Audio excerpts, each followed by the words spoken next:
Hello, I'm Rachel Wade, the founder and creator of Pura Vida Your Life.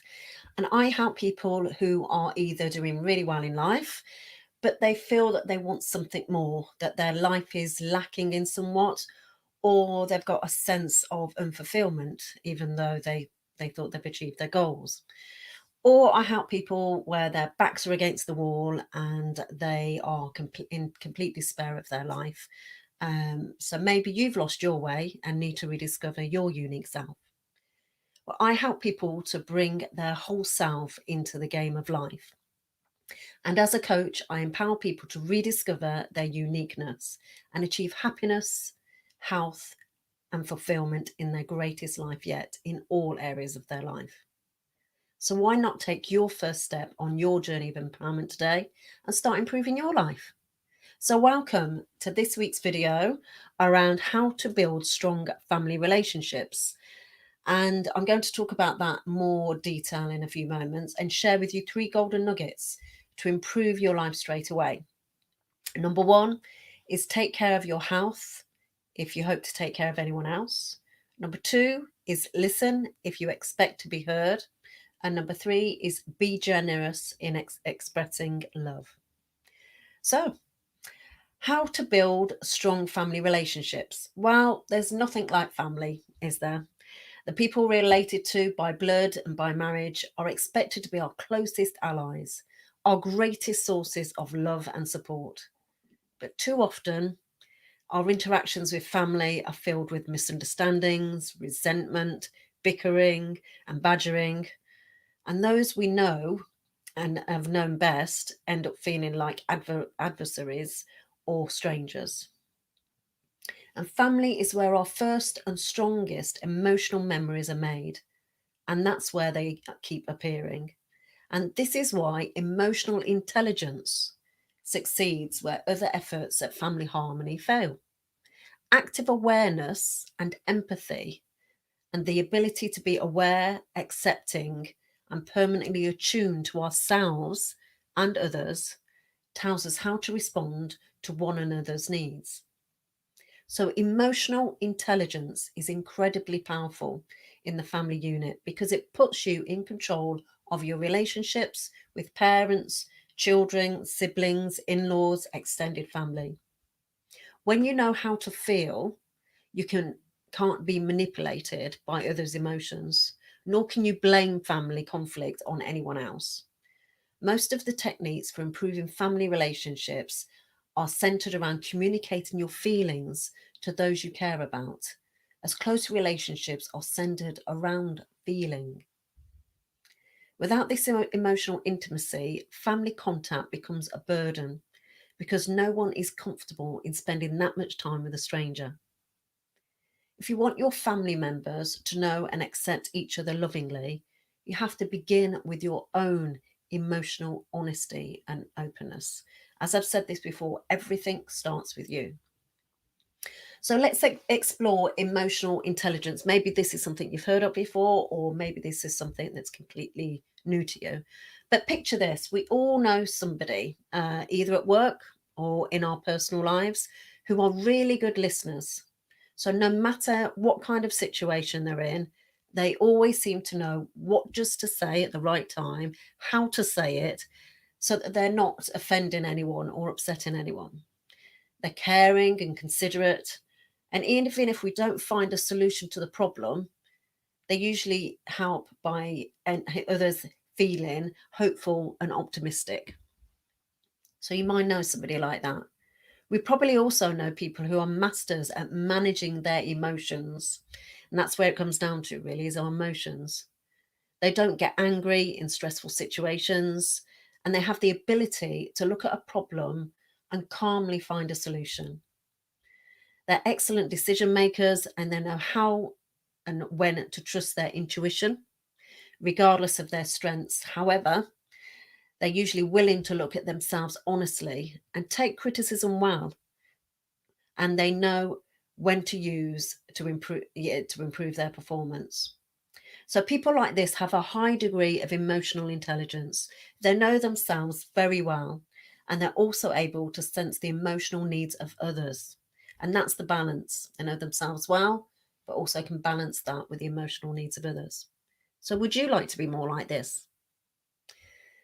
So, what exactly is emotional intelligence and how can you improve yours? Well, emotional intelligence, we all have different personalities, different wants, needs, different ways of showing our emotions. Navigating through all this takes tact and cleverness, especially if we hope to succeed in life. And this is where emotional intelligence becomes important. Emotional intelligence is the ability to recognize your emotions and understand what they're telling you and realize how your emotions affect others around you. It also involves your perception of others. When you understand how you feel and you understand how they feel, this allows you to then manage relationships more effectively. People with high emotional intelligence are usually successful in most things that they do. And why do you think that is? Well, it's because they're the ones that others want on their team. When people with high emotional intelligence send an email, it gets answered. When they need help, they get it. When they make others feel good, they go through life much more easy than people who are easily angered or upset. So, the characteristics of emotional intelligence. So, just wonder if you reflect on these as I speak them out. So, self awareness. So, people with high emotional intelligence are usually very self aware. They understand their emotions, and because of this, they don't let their feelings rule them. Self regulation. This is the ability to control emotions and impulses. People who self regulate typically don't allow themselves to become too angry, jealous, and impulsive and make careless decisions. They think before they act. So, motivation. People with a high degree of emotional intelligence are usually motivated. They're willing to defer immediate results for long term success. Empathy. Now, this is perhaps the second most important element of emotional intelligence. Empathy is the ability to identify with and understand the wants, the needs, and the viewpoints of those around you. People with empathy are good at recognizing the feelings of others, even when those feelings are not obvious. And social skills, it's usually easy to talk to, people with good social skills. And it's another sign of high emotional intelligence. Those with strong social skills are typically team players. And rather than focus on their own success, they look to help others first to develop and shine. So, although regular intelligence that we all have is so important to the success in life, emotional intelligence is the key to relating well to others and achieving your goals. Emotional intelligence is an awareness of your actions and feelings and how they affect those around you. It also means that you value others, and that's really, really important. You listen to their views, you listen to their wants, you listen to their needs, and you're able to empathize or identify with them on many different levels.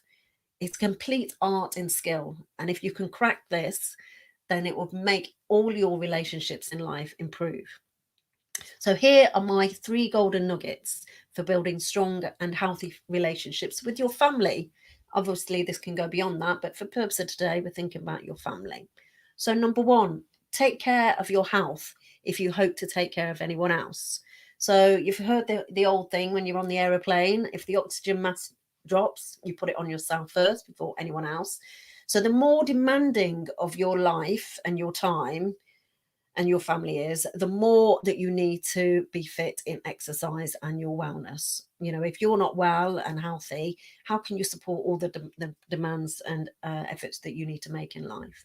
So, my top tip here is perhaps you and your family can seek out ways to exercise together. Now, this could be mild exercise, going on an extended walk, maybe. Or this could be, you know, maybe you're all going to join in and do a hit training session in your front room. So, whatever it is, get the family involved. That will build relationships.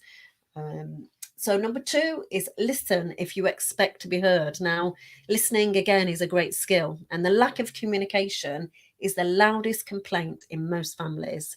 The answer to why don't they listen to me may simply be you're not listening to them. So my top tip here is this can take some practice. So when you want to listen to someone, you need to be looking at them, look at that person and actively engage eye contact with them. Avoid talking over them, allow them to finish, and actively listen rather than starting to string together your own response in your head before they've even finished. So, number 3 is be generous in expressing love.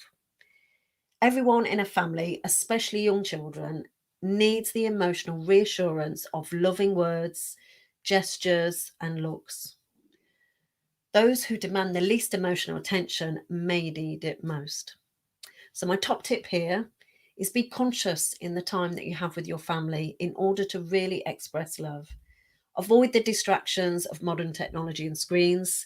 How many times have you looked up and everybody is looking down at some sort of screen?